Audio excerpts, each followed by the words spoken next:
میں تو اپنے دوستوں کو کہا کرتا ہوں کہ جب بچوں کو خرچی کے پیسے دیں تو اس وقت ہی ان کو تھوڑے سے زیادہ دیں اور ان کو کہیں کہ یہ کسی اپنے کمزور دوست کو دینا، راستے کے اندر کوئی سائل ہوا تو اس کو دینا، اور وہ بھی ان کی عزت نفس کا خیال رکھتے ہوئے۔ یہ جو نمائش کا جذبہ پیدا ہو گیا اور یہ جو سیلفی کا زمانہ آیا، اور اس نے تو رہی صحیح کسر ہی نکال دی۔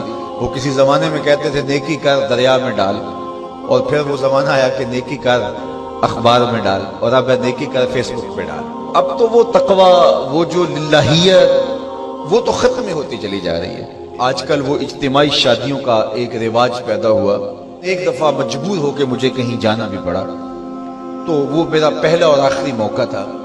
تو میں نے وہاں کہا کہ آپ نے مجھے جس مقصد کے لیے بلایا ہے، میں اچھائی کے کاموں کی تحسین کرتا ہوں، لیکن یہ منظر آپ کو مجھے اچھا اس لیے نہیں لگا کہ زندگی میں 3 مرحلے ہر شخص پہ آتے ہیں جب وہ مہمان خصوصی ہوتا ہے۔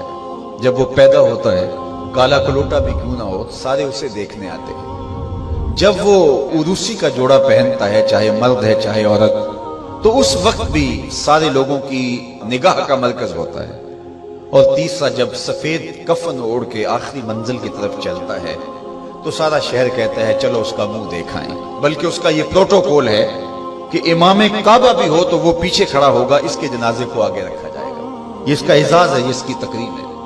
وقت کا غوث بھی ہو تو وہ بھی پیچھے کھڑا ہوگا، اس کا جنازہ آگے رکھا جائے گا، یہ اس کا اعزاز ہے۔ تو میں نے کہا یہ 3 موقع ہوتے ہیں کسی کمزور سے کمزور، غریب سے غریب، عاجز سے عاجز شخص کے لیے بھی عزت کے، اور آج آپ نے ان سے یہ موقع بھی چھین لیا کہ اسٹیج کے اوپر مخیر حضرات بیٹھے ہیں، اور ایک قطار میں بیٹیاں بیٹھی، اور ایک قطار میں جو ہے وہ دلہے بیٹھے ہیں، اور ان سب کے رشتہ دار سامنے باراتی 20 40 لوگ آئے ہوئے ہیں۔ تو ان سب کی غربت کا ہم عملاً مذاق اڑا رہے ہیں۔ آج یہاں میں کسی کے چہرے کے اوپر خوشی نہیں دیکھ رہا۔ اگر مسکراہٹ ہے تو وہ مصنوعی مسکراہٹ ہے۔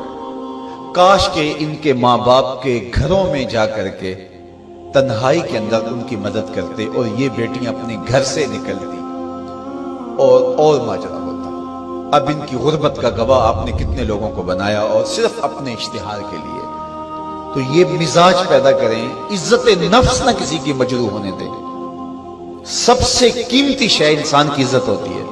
کبھی آپ نے دیکھا ہو بارش پڑی ہو اور کیچڑ ہو اور کوئی بندہ پھسل کے گر جائے تو وہ بعد میں دیکھتا ہے کہ مجھے چوٹ آئی ہے کہ نہیں، پہلے یہ دیکھتا مجھے کسی نے دیکھا تو نہیں۔ اس کا مطلب یہ ہے اس کو اپنی جان سے عزیز اپنی عزت ہے۔ تو مت کسی کی عزت پہ انگلی اٹھائیں، مت کسی کی تذلیل کا سبب بنے، مت کسی کی رسوائی کا ذریعہ بنے۔ لوگوں کو عزت دیں۔ جب تک غلامی موجود رہی، حضور نے فرمایا کہ جو خود کھاتے اسے کھلاؤ، جو خود پہنتے اسے پہناؤ۔ وہ تمہارے بھائی لگتے ہیں، ان کے ساتھ حسن سلوک کرو۔ جبکہ وہ آقا کا جوتا بغیر اذن کے چھو لیتے تھے تو آقا اس پہ بھی کوڑے مارتا تھا، لیکن میرے حضور علیہ السلام معراج سے واپس پلٹتے اور کہا بلال تو کون سا نیک عمل کرتا ہے، میں نے جنت میں تیرے قدموں کی آہٹ سنی ہے۔ کیا خیال ہے ایک جملے نے دور غلامی کی ساری تھکن اتارنے دی ہوگی، اور غلام فرش اٹھ کے فراز عرش پہ نہیں پہنچ گیا ہوگا؟ یہ عزت دی ہے۔ علامہ اقبال علیہ رحمہ نے وہ جو ابو جہل کا کعبے کے پردے کو پکڑ کے زاروں کے تار رونا ہے اور حضور کے خلاف رب سے شکایت کرنا ہے، وہ لکھا ہے۔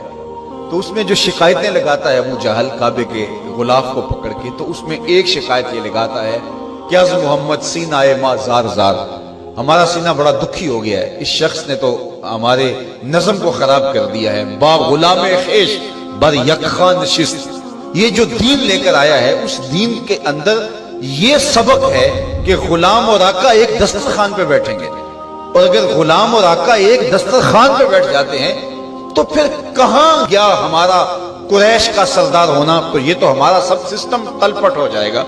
لیکن میرے حضور یہ دین لے کر آئے تھے، انسان کی بنیادی عزت کو بحال کرنا تھا۔ اور حجۃ الوداع کے موقع پر حضور نے پاؤں تلے جس طرح کسی چیز کو روندا جاتا ہے اس طرح کچلتے ہوئے فرمایا آج کے بعد میں تفاخر ختم کرتا ہوں، کسی عربی کو اجمی پر، کسی اجمی کو عربی پر کوئی فخر نہیں ہوگا، کوئی فضیلت نہیں ہوگی، نہ کالے کو گورے پر اور نہ گورے کو کالے پر۔ فضیلت کا معیار کیا ہے؟ ان اکرمکم عند اللہ اتقاکم، جو متقی ہوگا اللہ کے نزدیک وہی عزت ہے۔